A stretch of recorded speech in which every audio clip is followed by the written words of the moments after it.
So they have a incredible amount of data available, but the complaint that I'm hearing from operators is like, we don't own our data.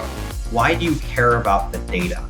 Don't you care more about the insight or what the data allows you to do? This is how you, as a human, learn best. Then it tailors the same content. It takes the same guidebook, the same source of truth, but now it conveys it to all of your team members in unique and different ways based on their learning pattern. You have to grab the door handle, press down, and twist. How much force do you use to grab that door handle, and how far do you twist it? Those are two questions that as humans, we don't have to think about. We just open the door. But for an AI powered robot, it has to understand how hard to push down and how far to twist. The humans working at our company are struggling to solve this problem because of this limitation. Is there a way that we can augment that ability with an AI model? And if so, how? And if the answer is yes, we can do it with an AI model, then it's probably worth paying for. What functions of your job do you like? And what functions of your job do you want an AI model to replace? I think these are opportunities for businesses to kind of reevaluate. What gets you most excited about today, about the conversation today? I think just a lot of times I talk to so many people who go, here's this really cool technology that I don't know how to use, or I have concerns about it. And I think there's just not a lot of discourse about what those concerns are and what the positive use cases are and how you can really leverage this technology. And a lot of times I think, I see a lot of conversation that kind of gets in the weeds of what tools can or can't do and kind of uh, ignores this higher level picture of how these tools are shaping our economy and shaping our workforce and shaping the local small business, but also the large enterprise, right? So that gets me really excited to have that form of conversation and really be able to dive a little deeper into that type of topic. We already live, as you probably already realize. Let's give a shout out to those that are watching us today.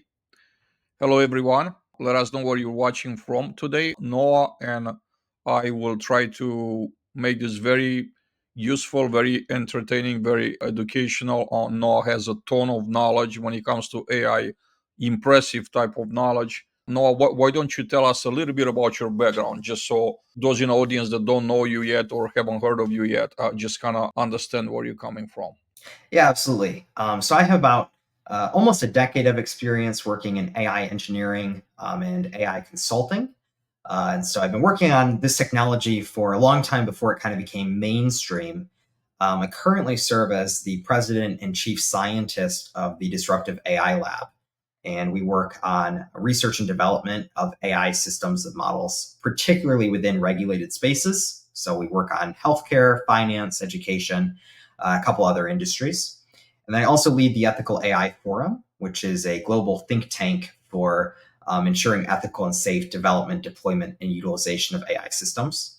And then I have kind of a background outside of AI doing work in marketing for businesses and providing IT services for businesses. So I've gotten to interface with a lot of small businesses and nonprofits, and then also some large enterprises. In terms of education, I have education in both economics and then also in engineering. So I've kind of taken a look at, and relevant to today's conversation, the economy and kind of the business implications of AI at a pretty in-depth level, just because of being trained originally as an economist. So that's kind of high level overview of my background. Yeah, I think there's a lot to cover when it comes to businesses, how AI is already impacting businesses and how it's going to impact businesses. So I think this could be, like very, very a practical conversation for those that, business owners, operators at any type of level in any industry, because this is not going to be industry specific, like it affects the entire society. So as an overview, how do you see that AI is transforming the way businesses operating today? Just give us a high level first. Sure. Yes, there's several different ways, and keeping it kind of, not specific to any particular industry. Automation is the one I hear about the most, right? People talk about, let's automate this using AI. And I hear that quite frequently.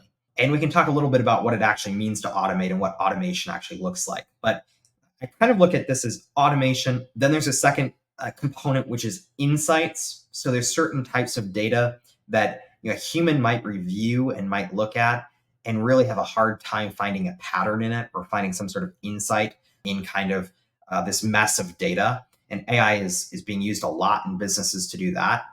I'm seeing less and less businesses using AI for their creative work. So that was something kind of early on. I think a lot of people were planning to use AI for very creative work, whether graphic design or writing content. I see a lot more people using it in businesses for proofreading or for admin type tasks. So we could look at it as automation, as insights. A third one would be efficiency. And if we look at efficiency, that differs a lot industry to industry. We could look at transportation or a logistics business that's using AI to improve processes, manufacturing that's trying to get more efficient at how they manufacture a particular product, consultancies that are using AI to write reports. So there's a lot of different ways that we could look at kind of that efficiency view of AI. But those are a few kind of high level ways that I'm seeing it in the vast majority of companies, regardless of industry. When you're looking at different industries, Noah, what are the most significant advancements that you see AI is doing in particular industries? What are kind of like the top industries, top 3 or 5 industries for you that you see AI like making a huge impact already, more than anywhere else? Yeah, so I'll kind of break this question to two different ways of looking at it. One is there's certain industries that haven't really previously existed, right? That are AI is fundamentally creating new industries. We could look at self-driving cars, for example, which we talked about on the last episode we did. That's kind of an industry that doesn't exist without AI. So you could look at that kind of as the automotive industry at a high level, and you could say AI is changing that industry in fundamental ways. And by the way, you the use of AI in vehicles, for example, goes beyond using vehicles to drive or using AI to drive the vehicle. Right? It goes into using AI to predict the brake mechanisms of the vehicle to maximize fuel efficiency. So AI is being used for that in real time through the on-site computer system in the vehicle, as an example. So there's a lot of ways that AI is being used in the automotive space. I'm seeing a lot of work being done on AI in education. It's an area that the government has invested heavily in for personalized learning objectives, as well as other third-party platforms like Khan Academy and some others that have really invested heavily in AI. A third would be financial services at a high level. There's a lot of companies that are using AI now for bookkeeping, for example. Even if you use QuickBooks, you have AI to match transactions from your bank account. Right? And that's something that is being used by tons of businesses. So I'd say it's a fundamental way where we have these high up tools that are kind of fundamental to these companies, and they're utilizing AI. So financial services would be a big one, whether it's accounting or it's bookkeeping or it's managing your personal finances. That's definitely one. A fourth would be entertainment, kind of as a whole. AI's had a profound impact in recommending what music we might like and in what movies we might like and what TV shows we might like. Huge impact that AI has had on those recommendation models. And the last one I'll mention for now would be e-commerce. For e-commerce businesses, AI is really being used, particularly in advertising, to determine who has interest in buying the products, what images you use to show the products, what add-ons they might have interest in, what products to recommend based on past purchase history, even down to time of day to send marketing emails and campaigns and things of that nature. So e-commerce businesses have leveraged AI in significant ways as well. So those are kind of a handful, but there's obviously many more that have been impacted by this technology. I want to stay with education for a bit because this is one of the areas that I am passionate about when it comes to training education in multifamily, especially on a facility side, because that's where my background is in. So when it comes to personalized training, could you share some like specific examples how AI is influencing, like creating or helps creating those individualized, not the reason why I'm asking is because what we're seeing for the most part in multifamily maintenance, especially, it's blanket training. Like everybody that has, let's say, a certain title must take these classes. Not everybody has the same level of knowledge, right? We Right. understand that when you're talking about preventing sexual harassment or fair housing, those are a must. Every Right. single Right. employee must take them. So, they're requirements, basic requirements, right? Core classes, I will say, so compliance. But then there's other classes that some individuals, some professionals are more advanced than others, right? And not everybody has the same type of needs. So that's kind of like the preamble of, the reason why I ask you, because I'm super curious. I know if it happens in general in the world, it's going to come into multifamily before you know it.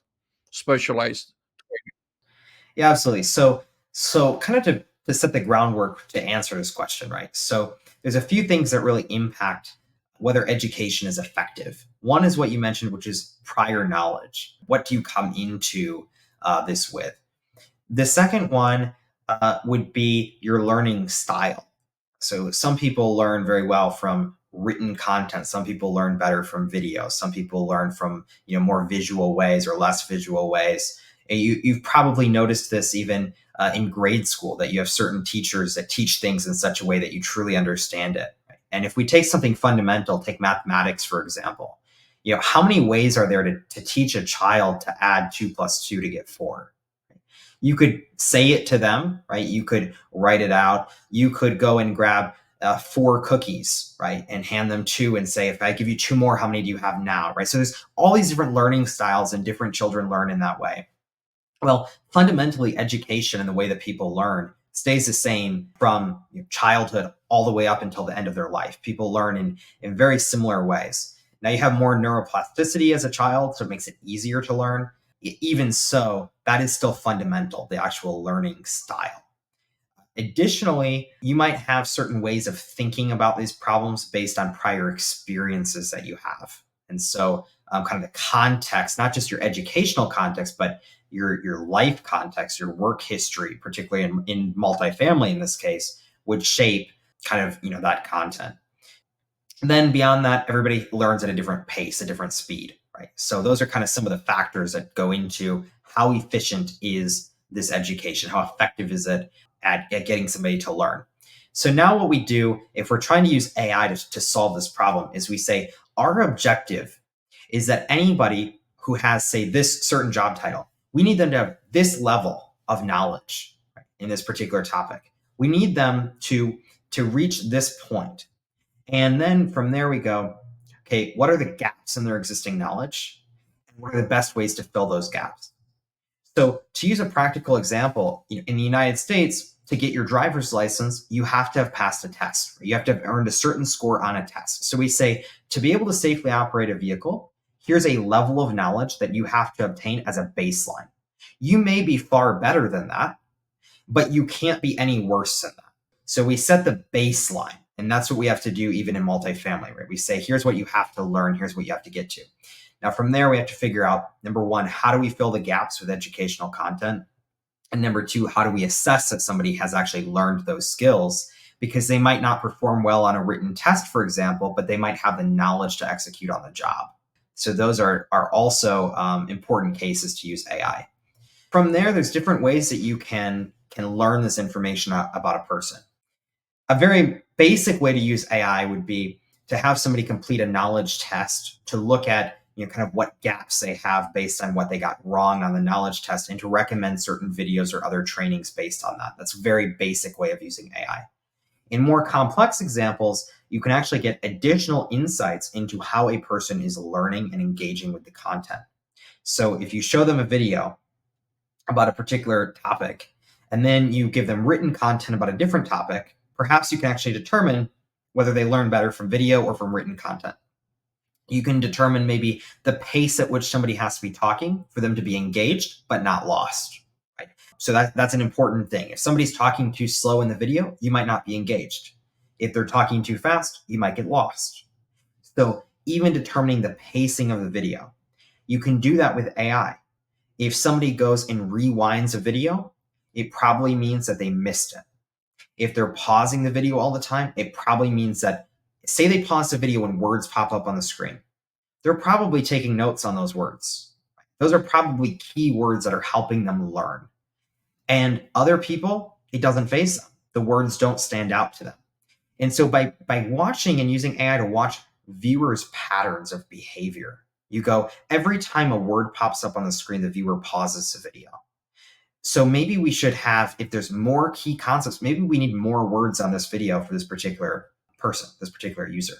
Or maybe we should not use video. Maybe we should use written content. And then even frequency of how you test their knowledge. Do you want 1 or 2 quiz type questions at the end of each video? Or do you want to get through 5 videos and then you have a test over all of the content? Which way do you learn best? And really the way that you track this is you give one of each to the individual and you determine which one they performed better at, which one helped them learn the most. And once you've done that, you feed the data back into the AI model and you continue to improve and refine this for future users. There's lots of different approaches there, but the high level thing you're trying to do is figure out what do they already know going in? And that often means they can skip certain content entirely, and then other content they can move at a slower pace. One of the issues with education right now, particularly in professional settings, so example being multifamily education, is there's so much content that everybody needs to get to the level of having. And so what ends up happening is the content that's created is high level content, a little bit about a bunch of different things, because you don't have time to go in depth on all of these things. But the reality is people might come into the job having a level of depth in 5 of the 10 categories. And so it would be better if you have a certain amount of time for training to skip those 5 categories. And in the other 5 categories, to spend twice as much time on them, right? To develop a little bit more depth in those particular topics. And what AI can do is help you identify what are those gaps? How do we address those gaps through content? And then in real time to actually tailor the writing even, right? So some people read in-depth writing very well. Some people like things broken out more. Some people learn better from bullet points. Some people find bullet points distracting because they feel like they have to take notes on everything that has a bullet point. So just those little cues, you can really get personalized and specific and develop training courses that look different for every person on your team, while making sure that everybody ends up at the same kind of final knowledge base at the end. How close are we for that type of training to be available, largely available at scale for multifamily or in general? Because if it's in general, it's going to be for multifamily as well. Yeah, so the technology exists today, right? The primary issue with the technology is a couple of things. One is it's not easy to use necessarily. So if somebody has no background in kind of IT, they might not have the capabilities to set up this form of system and customized a training site. So that's one limitation. Second limitation is that these systems are AI models, which means they generally work best with large amounts of data. And so if you can get more data, then the model performs better. And in many cases, it's hard to get access to large volumes of data. Right? So if you have 10 students on a learning platform, the effectiveness of using AI is significantly less than if you have 100,000 students on the learning platform. That's one kind of limitation in multifamily specifically is, in certain industries, there's kind of a centralized provider that provides all of the educational content or the vast majority of it. In multifamily, it's less so like that, at least from what I've seen. Seems like there's kind of less consistency in how training's being developed. I see a lot of my clients in multifamily have developed internal trainings themselves. And so that makes it harder, right? Because you have just a smaller volume of data to use.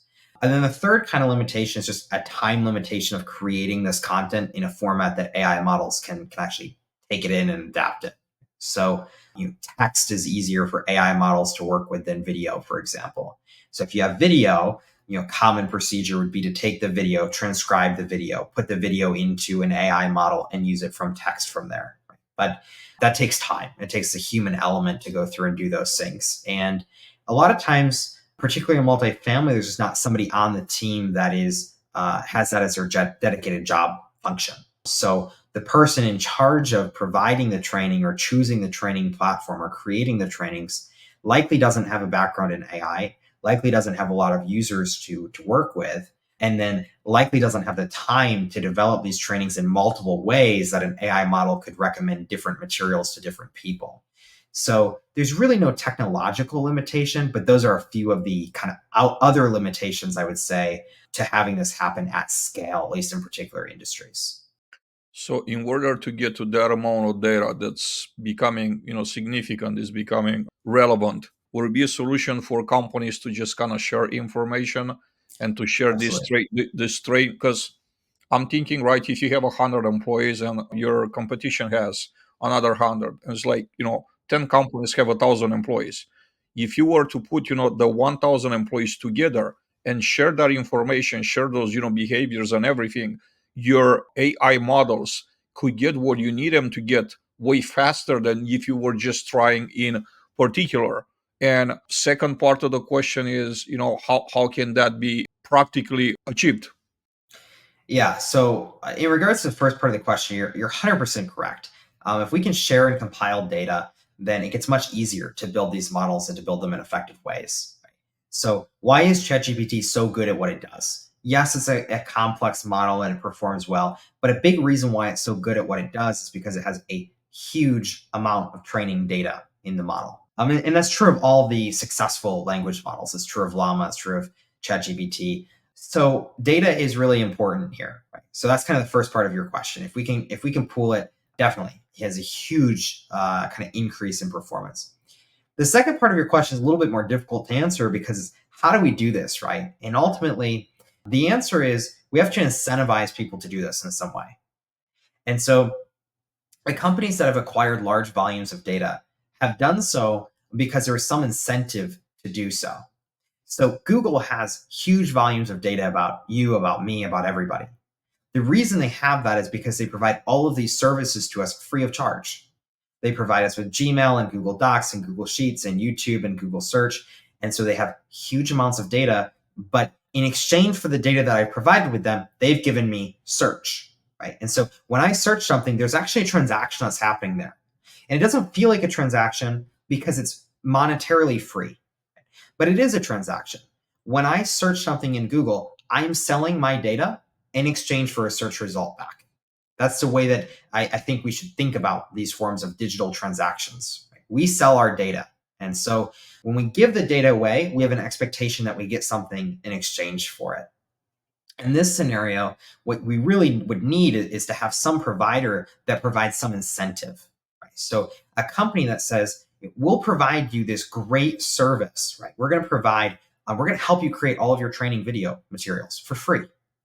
In exchange, you provide us with your data, right? There's some sort of exchange there.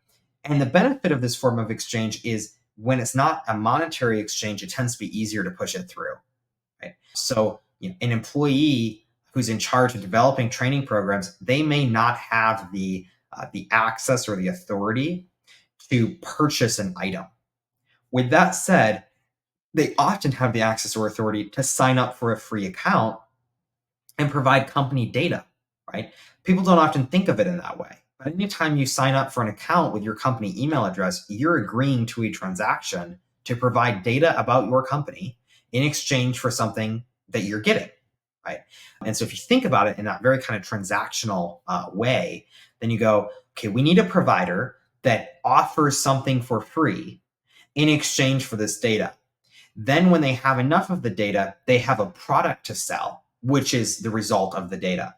Now, in that scenario, you still have some potential issues you run into of monopolizing the market, for example, or having one provider that has access to your sensitive data and how that works with just different regulations that you might have for data privacy or even internal company regulations and standards and procedures. But ultimately, that's what you would need. And what I see lacking kind of in multifamily and in a lot of other industries right now is a company that really has the ability to offer something that adequately incentivizes people to connect and provide all their data back. The other point I'll make on that is you have to provide the data that's relevant to the service you're getting, right? So if you provide all this data and you say, here's data about my entire team who's going to be taking the training, and then the training's not tailored or customized to you in any way, then you kind of begin to question, why did I provide all this data? Right? I'm not seeing the benefit of it. And so a company has to agree to make the investment to start using this data immediately, even when they're offering a product for free. And so effectively what you need is a company that says, I'm willing to lose money for a period of 12, 24, 36 months while I collect all this data with the hopes of becoming kind of the monopolized mainstream provider in the market. And we see scenarios where it's happened. It's happened, with Google. It's happened with, lots of different companies in different ways. Streaming for a long time, Netflix kind of dominated that market, and a big part of that was because they had data about what people liked and what content they liked, and they could do their licensing terms better because of knowing viewing patterns. And then you saw it with Spotify. So there's a lot of different companies that have kind of followed this approach and been very successful, but it's a hard approach and it costs a lot of money. And so ultimately, I think it's unlikely for multifamily companies to share information with each other. It's often much more likely for these multifamily companies to share information with a third party entity that on paper looks like they have really nothing to gain from this data. And then they share the data back with all of the companies who use that service in some sort of anonymized way. In the case of AI, that normally means they provide you access to the AI model, but never to the data. You would never see the data of, say, your competitors or even your colleagues, but you would see the output of the AI model. And that just currently doesn't exist, at least from what I've seen in multifamily, fortunately. So, should we look, for example, training companies now or in a near future, especially in multifamily, as data, I'll say, merchants that are basically just amassing data and then sell it back to the users? And the reason why I'm asking you this is because there's a huge conversation about management companies owning their own data. They use, like, large companies that are turnkey service. Yardi does everything for you. It's a one-stop shop for accounting, for rent collection, for training. They even do training, for maintenance, you name it, for marketing, anything you do, for purchasing. So they have a huge, like, incredible amount of data available. But the complaint that I'm hearing from operators is like, we don't own our data. Like, that's Right. data that's collected by companies like Yardi. So the question that comes now is AI gonna change that? And how is, if the answer is yes, how is he gonna do it? That companies get control back on their data, or maybe the answer is no. And I like to hear your take on that. Yeah, it's an interesting question. I think it differs a lot by industry. One note I'll kind of make is I've posed this question to a couple of clients that I've consulted with, which is, why do you care about the data? Don't you care more about the insight or what the data allows you to do? Right? So in other words, data informs decisions. Right? If you're using data in helpful ways, it's going to inform decisions. Right? And so part of the question becomes, what data do you actually need to own versus what data just needs to be fed into an AI model that can give you the insight without you ever having to ever actually interact with the source data or the raw data. And so kind of pre-AI, right, there's a lot of reasons to own your own data. And there's still a lot of reasons to own your own data. But particularly before AI, you have to own your own data. Otherwise, how do you get the insights, right? So the benefit of having a CSV file that has all of your customer data in it is that you can go through it and figure out information about it. What's our average customer value? Do we have a lot of people buying products above $1,000, or most of them less expensive products? So you can answer questions using the data. But with AI, you can actually ask an AI model the question, and if it has the training data set, it can answer the question without you ever seeing the source data. Now, that gets into a couple of issues. One is you have to actually trust the AI model. You have to trust the accuracy of the AI model. You have to trust the accuracy of the data. Right? I don't think we're at that point yet. So there's still plenty of really, really good reasons to own your own model. The second part of your question was kind of, how should we look at this? Should we look at this as we give data and then we get other data back? Do we look at this kind of as data farming? How do we consider this exchange? And I think ultimately we view it as some form of transaction where the currency is our data, right? And we may or may not be buying other data. A lot of times we're buying aggregate data of some sort, but there's some sort of transaction where what we pay in is data. Now, what's different from other currencies is we can reuse this currency, right? We can pay with the same data at multiple vendors. So that's kind of nice, right? If I spend $100 at the store, I don't get that $100 back. But in this case, it's, I kind of get the currency back. What are the risks? Why do I not share my data? Well, primarily it comes into data privacy and security risks. It comes into risks of fraud. It comes into risks of data misuse. If you share your phone number, you might get spam calls. If you share your social security number, you might get different accounts compromised. If you share your passwords, you're definitely going to get accounts compromised. If you share personal information, about your home address and your political views, you might get, certain forms of hate mail, for example, right? So there's different risks that come. So unlike other transactions where we give money and we get a product or a service back, in this case, we give data. And we can give this data as often as we want, but every time we give data, there's some inherent risk that we take on. And so when determining how we share data, we have to really consider those risks. And one thing I think is, right now, it's not often that we actually consider how much data we give to companies that we don't trust. If I walked down the street and I wore a white t-shirt and I'd written in Sharpie my name, my home address, my phone number, my email address, demographic information about myself, and I just wrote it on a t-shirt and I walked down the street, I wouldn't feel comfortable doing that. Right? But we give it to tech companies that we know nothing about. Right? We fill out forms every day, putting in all this information. What's your home address? Type it out. There you go. There's my home address. We give this data very loosely. And sometimes it feels easier to give it to big tech companies than it does to give it to a friend, to give it to somebody, an acquaintance, to give it to. And so that's a lot of trust that we put in these big tech companies. And so one thing I think we need to be very conscious of is when you give your data, that is an irrevocable license, right? Now, there are laws, don't get me wrong, there are laws about deletion of data and things like that. But in an AI context, once you've given that data, it gets fed into the fundamental model. Now your data is in that model. You can't usually get it out of that model, right? So if ChatGPT has data that gets fed into it, by the time it goes through the process of getting converted from text to parameters to the actual AI model itself, you can't undo that process. And so if there's an inaccuracy in the training data, that's a perpetual inaccuracy. It's going to continue to come up in the model unless you retrain the model. Right? That's a higher bar than it's been before.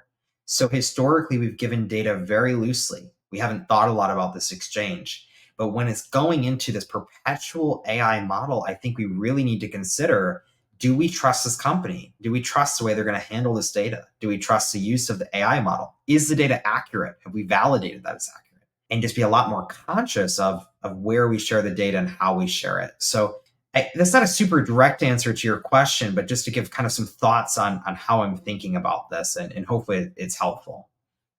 Yeah, it's been very helpful for me. Want to jump back to trading a little bit and ask you, how close or far do you think that we are from a maintenance technician having a AI training avatar, like a AI profile, a AI entity that's on their phone in a form of the shape of an app that actually more know about the technician than they know about themselves, like strengths, weaknesses, and it's there to just answer all the questions that the technician doesn't have the answers to. Yeah, we're very close. Even just if you use custom GPT model, right, that you can put on any kind of standard GPT, say you put it on ChatGPT, you can train it on a whole bunch of data about yourself. You can feed it in basic data like your resume. You can feed it things you've written. You provide it with all this information. It has the fundamental information about any form of training that technician could have gone through, right, before. Any training materials that you would provide to them when they show up to do the job, you can provide to the model, right? And so effectively what it's doing is it's providing an answer engine. Right? It's providing a way for them to answer questions. And that's something right now that I think is hard to do sometimes in large volumes of training data, for example, or just if you have a PDF guidebook, let's say, for an employee, and it's 200 pages long that lists out you can list out every question they might possibly ask, and it's 200 pages long. Is that useful? Is that helpful? Probably not, because what's going to inevitably happen is they go to do the job, and when they can't figure out how to do it, they don't turn to the 200-page manual, right? They turn to another person, or they just don't get an answer to their question. And the benefit of AI is access, is how quickly you get an answer to that question. And so what you do is you say, okay, we're going to have a GPT model, and we're going to give it this 200-page guidebook. And the AI model now, that the individual who's asking the question can ask the question in plain text in a non-formal way and immediately get an answer. And if they ask follow-up questions, if they're confused about it, the AI model has the ability to search the internet. It has the ability to pull in third-party resources. And so if something from the 200-page guidebook is out of date, right? If there's a newer model, if there's any of these things, the AI model can actually adapt in real time. And so that's what I've seen as one current issue, is either the training that the people have is too long, the training is too short, right? So kind of opposite problem there. The training is out of date, or the training is difficult to follow. It's missing steps. There's all these issues, and AI can fill in those gaps. Right? It can provide training in very comprehensive ways. And then for some people, they might just want a high level overview. Other people might want in-depth step-by-step. And if you tell the AI model, I learn step by step, break it into the smallest steps possible, right? Then the AI model goes, okay, here's step one, right? Step one is, you should press this button, and then you should press this other button. So think of it kind of in this particular way. Just as an example, this is an example I often use. If I had a recipe that I wanted you to cook in the kitchen, I would say in the recipe, preheat the oven to 350 degrees. But I could break that down so much further, right? I could say, walk to the oven, press the bake button on the oven, press the temperature up button 8 times until you get to 450 degrees, press the start button, right?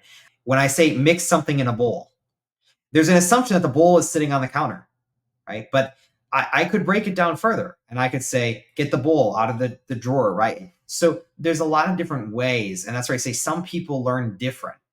Recipes are largely the same, but some people want it more step by step. Other people want less steps. And so when the AI model learns, this is how you as a human learn best, then it tailors the same content. It takes the same guidebook, the same source of truth, but now it conveys it to all of your team members in unique and different ways based on their learning patterns. And that's where I think, that technology exists right now. Not a ton of companies are investing in using it relative to how many probably could, but it's definitely a very valuable technology, and it does exist. So if this is the case now, the current model for training departments with trainers, training directors, and what's happening with that? Sooner than later, since these models are so effective in learning how you wanna learn, how you wanna be trained, right? Long form, short form, slower or faster, visual, less visual. What's the future of training departments as we know them today? You're referring to the people who are actually developing training materials and Yes, curriculum and things. Yeah, correct. yeah. I think there's a couple things. One is you still have to continue to develop that, right? And there's a couple of reasons for that. One is you have specific ways of doing things maybe within your organization. So that's one thing. A second kind of component here is AI models can't engage in the physical world. To give you kind of an example, this comes up in robotics a lot. So in the context of robotics, let's suppose we want a robot to be able to open a door handle. If you think about opening a door handle, it's actually a relatively simplistic movement to do for a human. It happens naturally. But think of how many types of door handles there are. You have door handles you push down on, door handles you twist. So let's just say we look at a door handle that you twist. You have to grab the door handle, press down, and twist. How much force do you use to grab that door handle, and how far do you twist it? Those are two questions that as humans, we don't have to think about. We just open the door. But for an AI powered robot, it has to understand how hard to push down and how far to twist. That happens in a lot of these real world training contexts. And so if you look at, for example, maintenance on a multifamily property, there's a lot of that's somewhat physical real world knowledge. How tight do you screw something, for example? That's something that, as a human, you have to learn really from another human at this point. Then from there, you can train it to, program it into an AI model. But the AI model doesn't know how tight you have to screw something in. It doesn't know how much pressure to use for a specific thing. All of these kind of real world experiences, AI doesn't have it. So that makes it very hard for it to actually develop source trainings. It makes it much better at condensing and rewording things that you've already written. And so if you look at the role of kind of these training teams, I think it's largely similar to what they're doing now. It's still developing trainings, but instead of developing it in a way for it to be consumed by the end user, you can develop it in such a way that it can be fed into an AI model. And that actually means in many ways it can be less polished. You can give a bullet list instead of giving complete descriptions for everything. In a lot of ways, you get away from having to create these polished training documents, and you go more towards providing much quicker and more iterative feedback. That's another thing. There's this kind of concept of having a human in the loop. Is a term that's used a lot in AI, to have a human in the loop of models and decisions that are being made.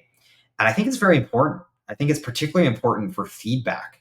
What is the role of a training team? Well, part of the role is to identify the weaknesses, to figure out, what do we provide training on? Right? That's a fundamental question, because the AI model is not going to answer that. And so for a training team, I think one of the most important questions they have to ask themselves internally is, what is worth writing a training for? What is worth creating a video training for? What do we assume that people come into this job already knowing how to do, and what do we not assume? None of those are things that can be replaced by AI today. I mean, you could ask an AI model to come up with a broad training for a certain job title, but it's not specific to your property. It's not specific to your organization. And even those trainings might differ regionally. The job of a maintenance technician in the South is very different from one in the North, right, in terms of weather and what you're dealing with at properties.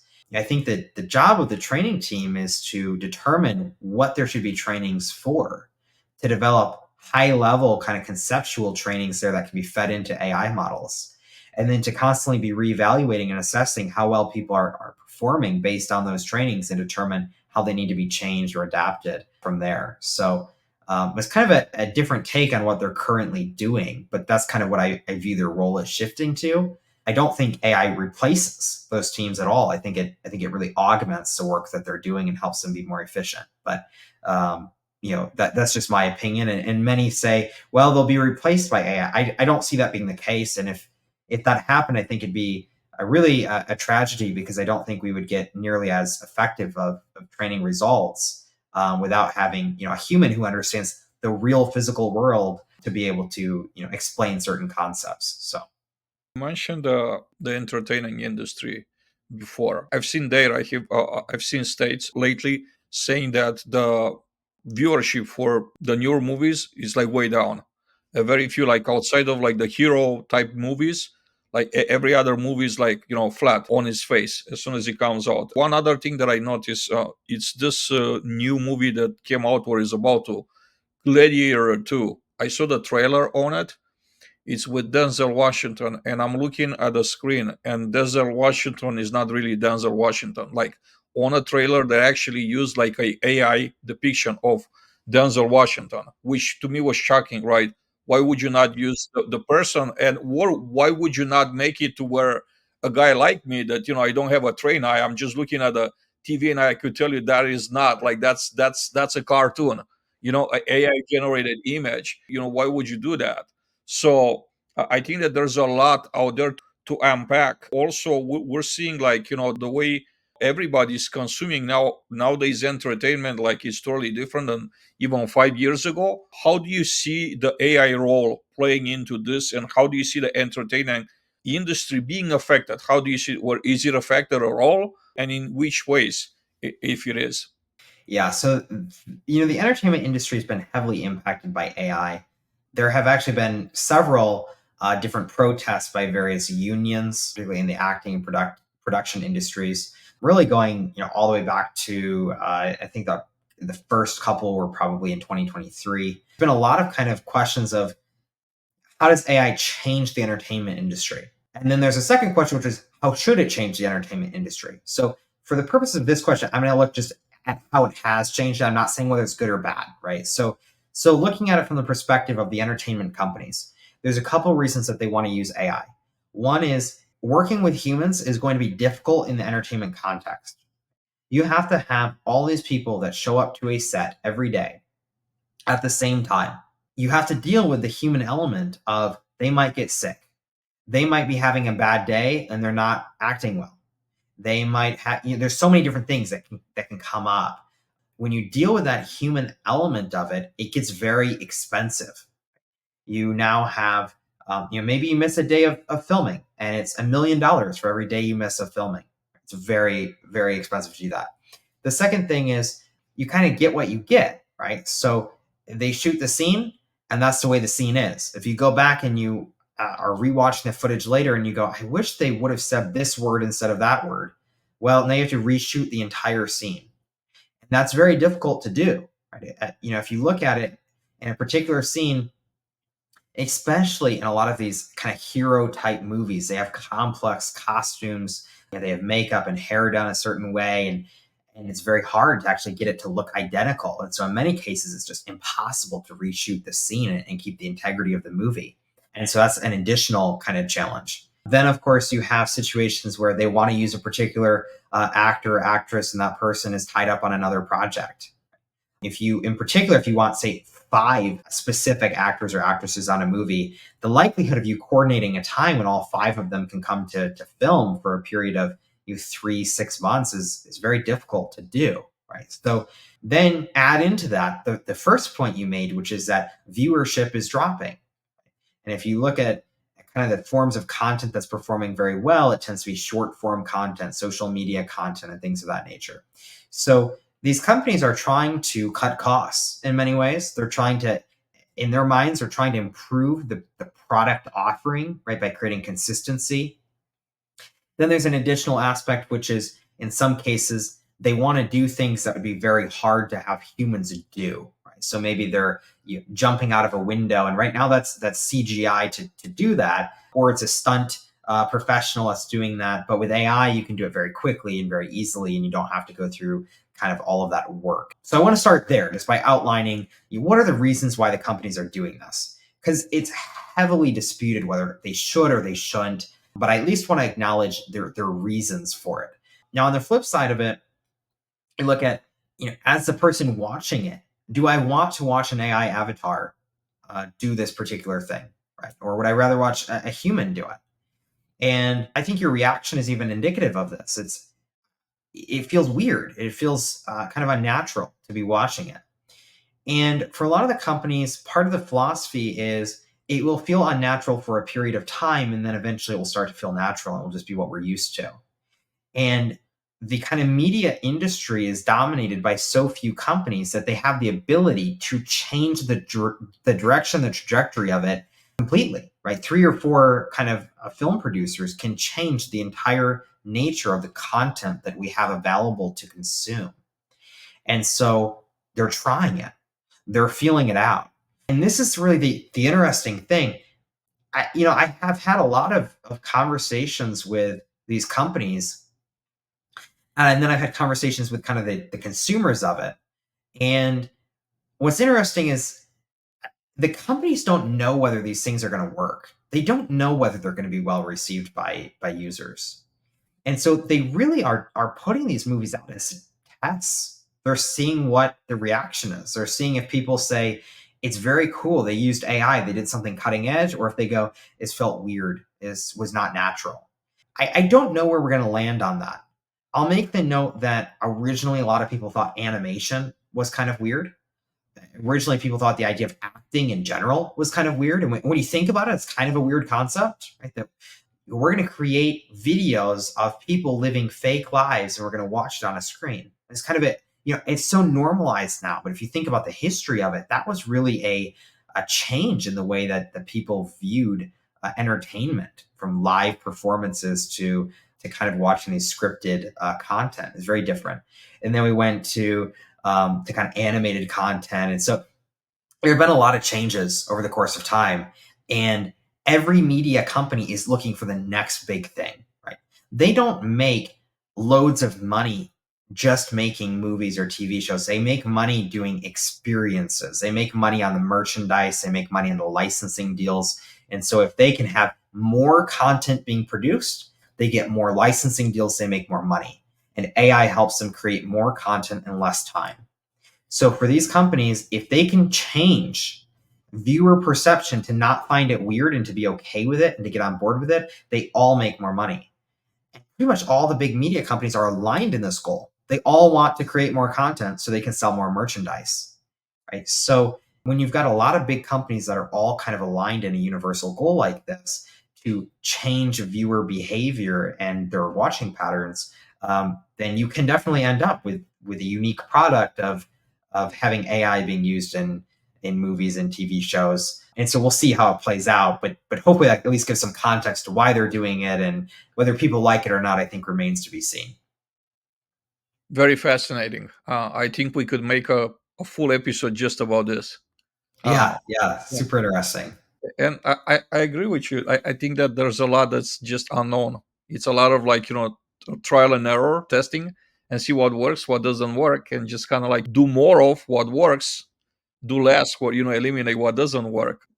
Now, the usage, the pricing, the price that the businesses have to pay for using AI, with the recent developments of products like OpenAI, 200 plus a month subscription for the businesses, some of the business owners had to ask the question, is this like sustainable? Is it something that we could afford to pay, or is it becoming too expensive? How can businesses assess like this effectiveness, if those costs are justified or not? What are some good ways to place judgment, or whether these AI products are cost effective or not cost effective, without actually like learning the hard way? There's really two types of AI that I'll kind of briefly talk about. One is these AI tools that you pay a subscription fee for, right? ChatGPT is one example. The second one is building internal AI models, right? Custom models for your organization. And those tend to be very effective as well, but they're much more costly to do. Right? You might spend $100,000 building an internal AI model, and it's really only for large enterprises. So the way that I kind of look at whether it makes sense for them to implement is, one, how does it change efficiency? And two, does it help them bring in more revenue? So recommendation systems, if you're a company that can implement an AI powered recommendation system for products or for music or for whatever you're selling, you can actually sell more stuff. The way you look at this is, well, let's pay for the subscription for a month and let's see if we sell more stuff. If we have more people buying ancillary products, and if they do, and that the amount that they're buying is higher than the cost of the tool, it's probably worth keeping it. So those ones are relatively easy to figure out. Then you have situations where it's much harder to judge the efficiency. And those are situations where, in a lot of cases, you have to, ironically enough, rely on human judgment. You have to talk to your employees and say, is this AI model helping you accomplish more? And if the answer is yes, and the cost is minimal enough, you have to trust your team on that. Right? So, at my company, I want every person on the team to have access to ChatGPT Pro, because I think it's $20 a month. The efficiency is great, and I think it's a very helpful tool for them. Some will use it more than others, but for $20 a month, I think you can look at it and say, if they save 1 hour of time a month, it more than pays for itself to do, right? So that's the way I do that cost analysis. Now, you had mentioned the new OpenAI model that's come out. It's $200 a month. For most businesses, does not make sense to purchase. It's a research-oriented tool, so it's really designed for complex reasoning tasks and advanced research applications, mathematics. It's really not better in the vast majority of things than the $20 a month model. So, for the majority of companies, they're not going to see any improvement going from the 20 to the 200 a month. Some in select research applications and biomedicine or mathematics or things like that, they may, but as kind of a broad statement, the vast majority won't. And so it's important to consider, what do we need this tool for? One thing I kind of always say is, or always ask clients is, do you really need AI for this? And they kind of always find that question funny because I'm coming in as the AI engineer asking, do you really need to use AI for this, right? But there's kind of this surge where everybody wants to say that they're using AI at their company. And I've gotten calls from every type of business you could imagine where they have no need for AI in their organization at all. And they want to use AI because they hear about it, right? And they say, that sounds great. It sounds cool. It's exciting. Everybody wants to say it at the board meeting. Everybody wants to use AI for all these different things. And that's all fine and well, but maybe you don't actually need AI. And so AI should not be the first thing that you turn to for most things, right? Actually, it tends to not be the cheapest. Sometimes it's not the most efficient, and so you turn to AI when there's a human limitation. We have this data, we can't figure out the pattern in this data with human capabilities. Just limit it because there's too much data. Let's use AI for that. That's a good use of AI, right? But there's a lot of cases where if you have 10 purchases from your e-commerce site in a month, you don't need AI. Right? With 10 purchases, you can use an Excel file and see the patterns in the data yourself without an AI model. So use AI when it's helpful and not when it's not. And it sounds like a very basic thing to say, but there's just so many companies I see that are using AI in unnecessary ways. And so if the conversation starts in the business, let's think of ways we can use AI. You may be having the wrong conversation. The more helpful thing is to go, we have this problem. The humans working at our company are struggling to solve this problem because of this limitation. Is there a way that we can augment that ability with an AI model? And if so, how? And if the answer is yes, we can do it with an AI model, then it's probably worth paying for. And that's part of the reason why I don't think many or most jobs get replaced by AI so much as augmented by it. Because if you think about this in that way, you go, what are the limitations of human capabilities? Or what are the tasks that are repetitive that we could use AI for to kind of automate? Right? And if a task is repetitive, if you're doing it 2, 3, 4 times a month, it's definitely going to save you more time than it would cost to automate that particular task, right? In 95% of cases.